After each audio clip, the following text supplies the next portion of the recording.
We're going to go through some basic 101 on Kent Heritage Farms turkeys. And so this is about a 15-pound turkey. Anything from 13 to 15 pounds is considered average.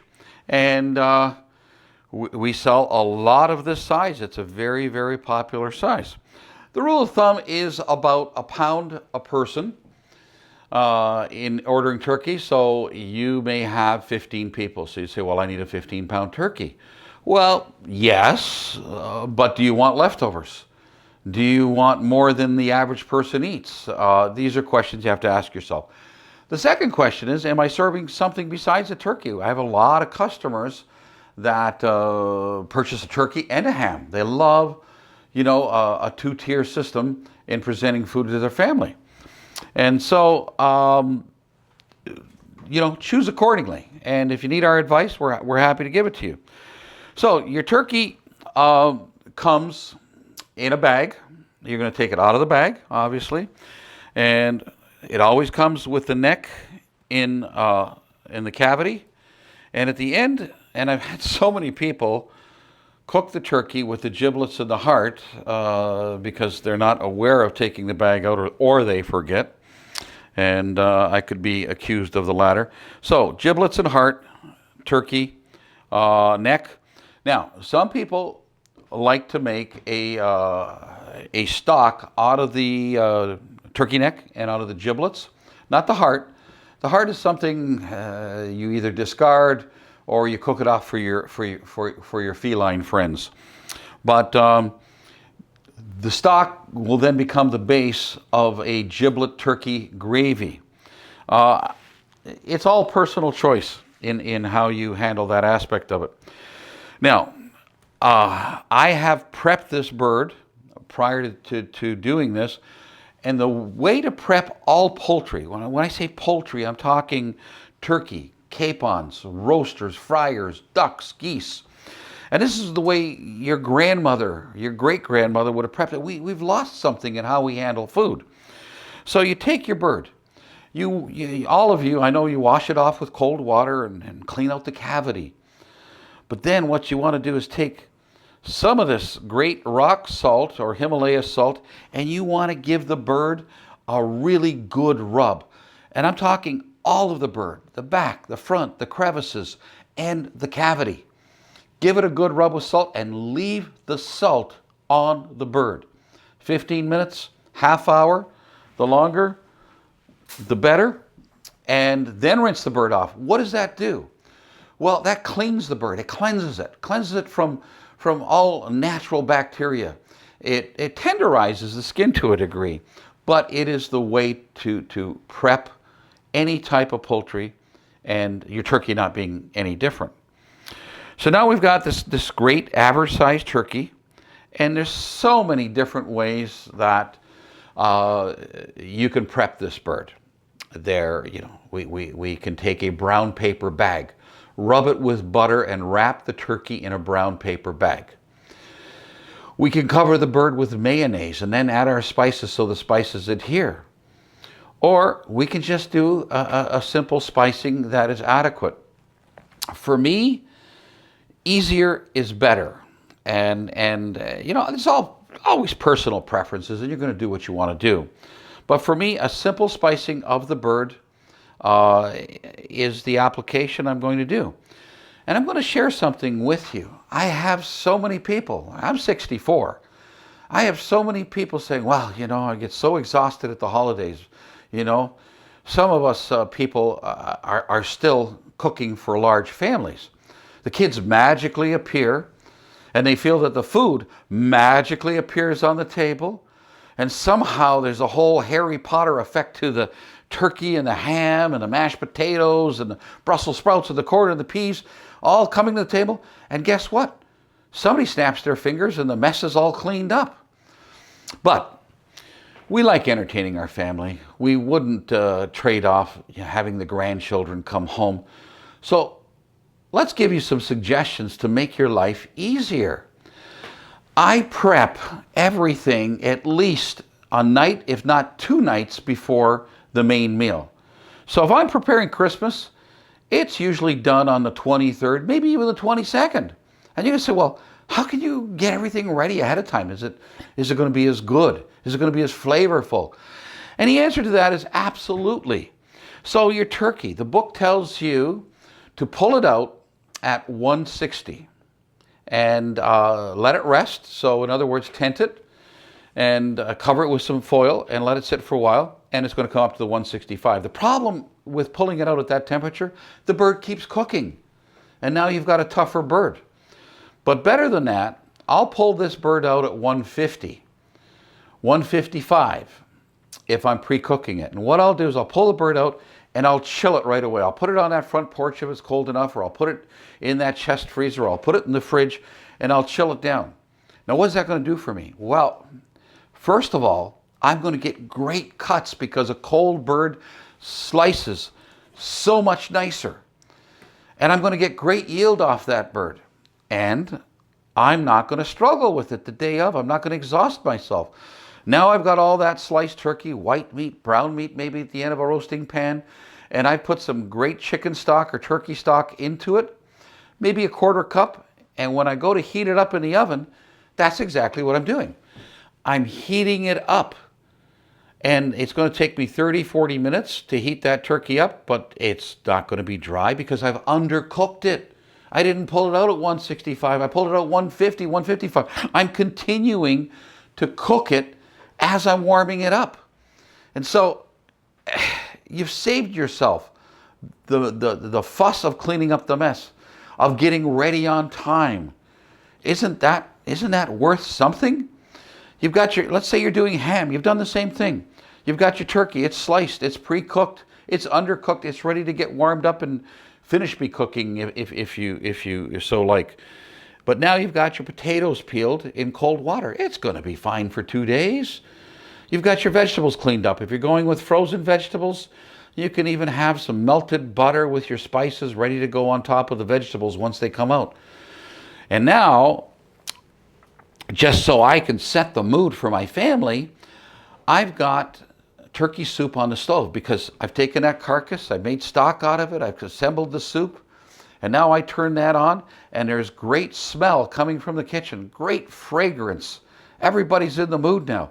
And by the way, you know what? You can get soup in between meals. You're not rushing around. You've got product to work with. So, very simply, we've prepped this bird. We've washed it. We've salted it. We've washed it again. And now we're going to get it ready for the oven. So what are we going to do? Well, very simply, we're going to put some pepper on here. You know, and everything with reason.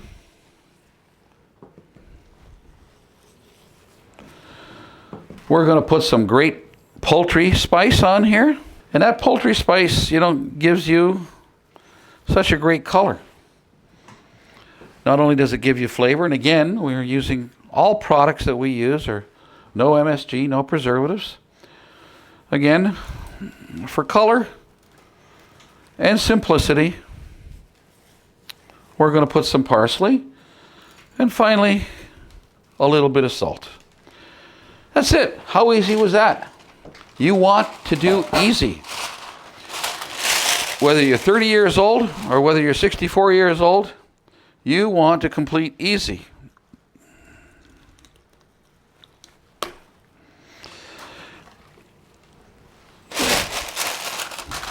I like to use parchment paper to save the roasting pan so that I'm not scrubbing again, you know, make life easy.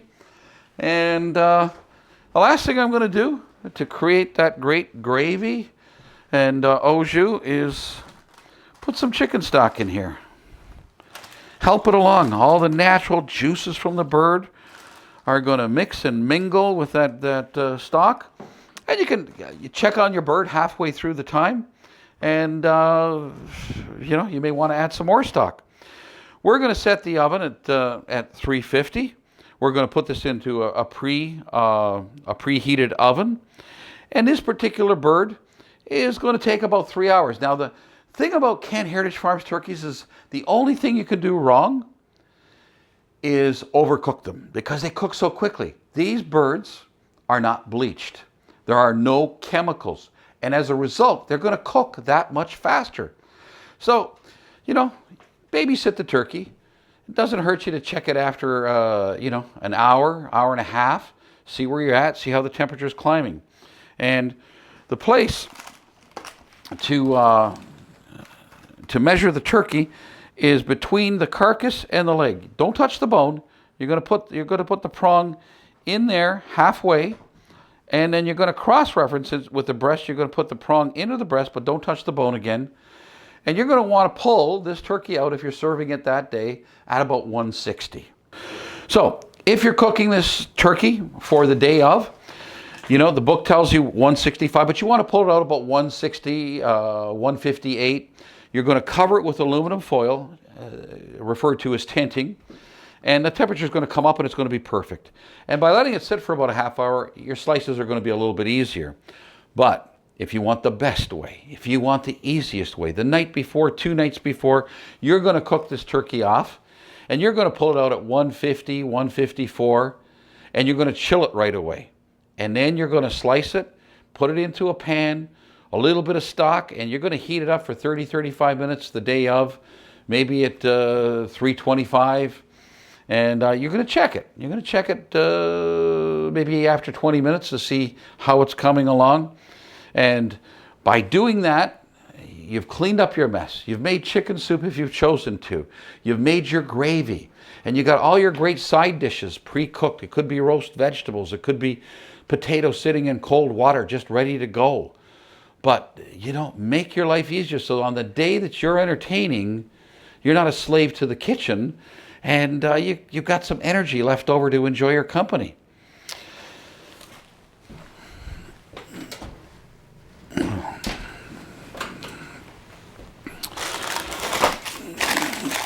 So we're going to put this great average sized bird in here. We're going to check on it. We're going to baste it a little bit and that bird's going to be ready for us in about 3 hours. Okay, so my oven's just spoke to me. It tells me that time is up on this turkey, and it's been just about 3 hours. We've been checking it with a temperature probe. And this turkey is now sitting at 160 degrees. It's ready to be served. We're going to tent this bird with aluminum foil for about a half hour. And when I tent it, I'm going to take all this this lovely gravy stock, if you will. We started with the natural juices of the bird, and then in a 3 hour process, mixing with the chicken stock. Going to give us lots of gravy, because who doesn't like lots of gravy at holiday time? And what I do in carving this bird is I take the legs off, I take the wings off, I carve the breast separately. I take the full one side of a breast out, I take the second side of the breast out, I carve that first, I leave that at one end of the pan for all those people that love the white meat, and I carve off the brown meat off the legs and the wings for those few people that do love brown meat. Now, another trick I'm going to tell you is that prior to tenting this bird, you want to turn around and flip it. You want it breast side down. That way, all the great juices in the birds are going to go to the breast, and your breast is going to be as moist as the brown meat. So, once again, birds come out of the oven, take the bird, flip it, tent it for about a half hour, pull it out, carve it up, make your gravy, all good. And again, I'm going to, one last time, I'm going to tell you that the best thing you can do for your life is cook this turkey off the day before or 2 days before. And very simply, instead of pulling out at 160, you're going to pull it out 150. Because after you carve it, after you've chilled it and carved it, when you warm it up again, in essence, you're continuing the cooking process. And you're going to get perfect pieces at a perfect temperature, at the right consistency, and it's not going to hurt. It's not going to hurt the quality of your bird by doing it ahead of time, and it's going to make your life a lot easier.